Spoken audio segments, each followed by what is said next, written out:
Assalamualaikum warahmatullahi wabarakatuh. Perkenalkan, nama saya Diva Aurelia Prastyo, absen 8, kelas 10A, ingin menjelaskan materi mengenai fikih muamalah, yaitu asuransi, koperasi, dan juga bank syariah. Langsung saja ke penjelasannya.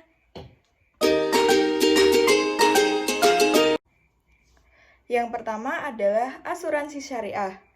Asuransi syariah atau takaful adalah pengaturan resiko yang memenuhi ketentuan syariah tolong-menolong yang melibatkan peserta asuransi dan pengelola serta berdasarkan pada ketentuan Al-Quran dan Sunnah. Kemudian, rukun asuransi. Rukun asuransi terdiri dari kafil atau orang yang menjamin harus balik, akal, bebas berkehendak, tidak terhalang, memberlanjakan hartanya. Kemudian makfulah atau orang yang berpiutang. Kemudian makfulanhu atau orang yang berhutang. Dan yang terakhir makful bien atau hutang baik barang maupun uang. Selanjutnya yaitu perbedaan asuransi syariah dan juga asuransi umum konvensional. Yang pertama yaitu Dewan Pengawas Syariah. Dalam asuransi syariah ada Dewan Pengawas Syariah. Fungsinya untuk mengawasi manajemen, produk, dan juga investasi dana. Sedangkan pada asuransi umum konvensional tidak memiliki Dewan Pengawas Syariah. Yang kedua yaitu akad. Dalam asuransi syariah, akad tersebut berbentuk tolong-menolong atau takaful. Sedangkan pada asuransi umum konvensional berbentuk jual beli atau tabaduli. Kemudian yang ketiga yaitu investasi dana. Dalam asuransi syariah, investasi dana berdasarkan syariah dengan sistem bagi hasil atau mudharabah. Sedangkan pada asuransi konvensional yaitu investasi dana berdasarkan bunga atau riba. Keempat, kepemilikan dana. Dalam asuransi syariah, dana yang terkumpul dari nasabah atau premi merupakan milik peserta. Perusahaan hanya sebagai pemegang amanah untuk mengelolanya. Sedangkan pada asuransi umum atau konvensional, dana yang terkumpul dari nasabah atau premi menjadi milik perusahaan. Jadi, perusahaan bebas untuk menentukan investasinya. Yang kelima, yaitu pembayaran klaim.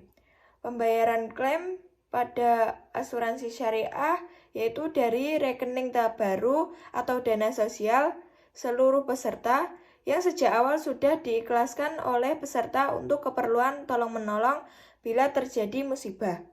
Sedangkan pembayaran klaim dari bank konvensional yaitu dari rekening dana perusahaan. Dan yang keenam atau terakhir yaitu keuntungan. Keuntungan dalam asuransi syariah dibagi antara perusahaan dengan peserta sesuai dengan prinsip bagi hasil atau mudharabah. Sedangkan dalam bank konvensional dalam asuransi konvensional atau asuransi umum, keuntungan seluruhnya menjadi milik perusahaan. Selanjutnya, manfaat dari asuransi syariah. Manfaat dari asuransi syariah yaitu 1. Cerminan dari perintah Allah dan Rasul untuk tolong-menolong. 2. Memberi jaminan perlindungan dari resiko rugi. 3. Menumbuhkan persaudaraan dan kepedulian. 4. Efisien. 5. Melindungi diri dari praktik muamalah yang tidak bersyarat. 6. Sharing cost.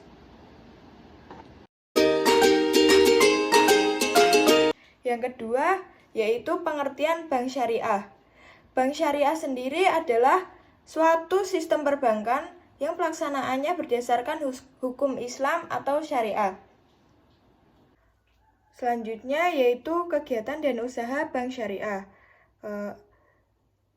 Kegiatan dan usaha bank syariah terdiri dari penghimpunan dana, yaitu 1.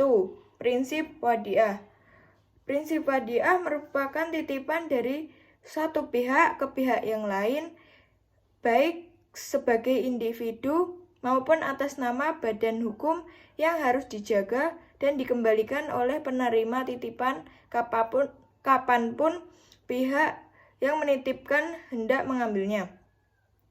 Prinsip wadiah sendiri terdiri dari dua, yaitu wadiah yadamanah dan wadiah yad amanah.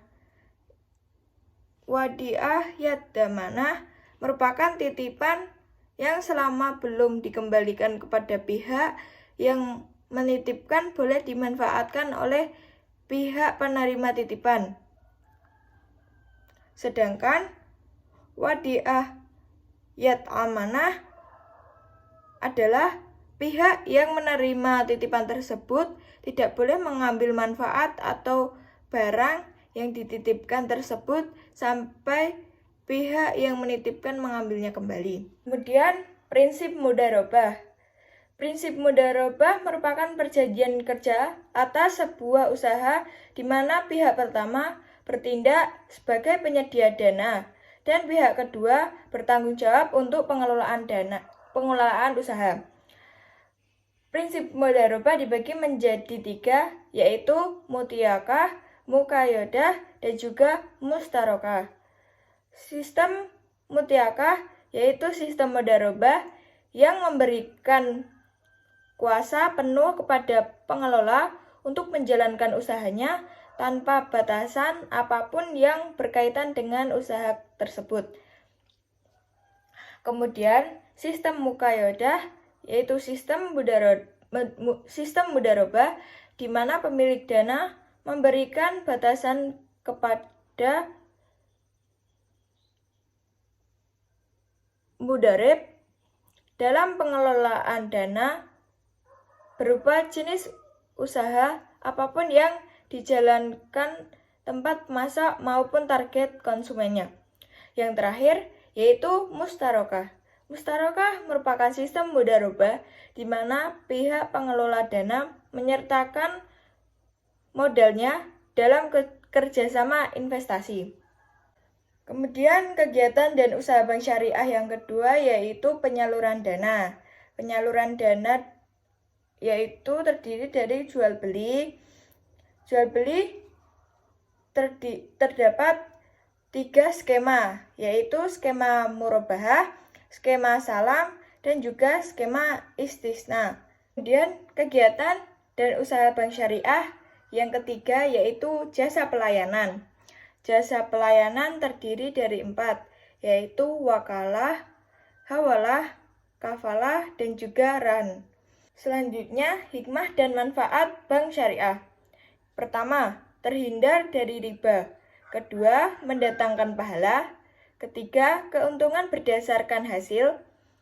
Keempat, sistem bagi hasil lebih rendah dan transparan. Kelima, batas saldo tabungan yang rendah. Keenam, dana nasabah dipergunakan sesuai syariah. Ketujuh, penabung adalah mitra bank syariah. Kedelapan, dijamin lembaga penjamin simpanan atau LPS. Yang kesembilan, yaitu dana ditujukan untuk kemaslahatan umat. Kita masuk pada poin terakhir atau poin ketiga, yaitu koperasi syariah. Koperasi syariah adalah badan usaha koperasi yang menjalankan aktivitas usahanya dengan prinsip, tujuan, dan kegiatannya berlandaskan pada Al-Quran dan hadis. Selanjutnya, persamaan dan perbedaan BMT dengan koperasi umum. Persamaannya yaitu BMT memiliki basis ekonomi kerakyatan dengan prinsip dari anggota, oleh anggota, dan untuk anggota. Perbedaannya, BMT tidak memberlakukan bunga dan menggunakan etika moral dengan mempertimbangkan kaidah halal dan haram pada saat melakukan usahanya. Selanjutnya, kegiatan dan usaha koperasi syariah. Yang pertama yaitu penghimpunan dana. Terdapat 4 penghimpunan dana. Yang pertama, simpanan pokok. Yang kedua, simpanan wajib. Yang ketiga, simpanan sukarela. Yang keempat, investasi dari pihak lain. Kemudian, yang kedua, penyaluran dana. Ketiga, investasi atau kerjasama. Yang keempat, jual beli. Yang kelima, pelayanan jasa. Yang keenam, pengalihan hutang. Yang ketujuh, penggadaian syariah. Yang kedelapan, pendelegasian mandat. Yang kesembilan, penjamin. Dan yang terakhir, pinjaman lunak. Hikmah dan manfaat koperasi syariah. 1. Untuk mengembangkan potensi diri anggota. Yang kedua, meningkatkan kualitas sumber daya manusia. Yang ketiga, meningkatkan perekonomian nasional.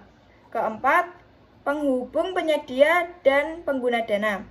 Kelima, memperkuat keanggotaan koperasi. Yang keenam, membuka dan memperluas lapangan pekerjaan.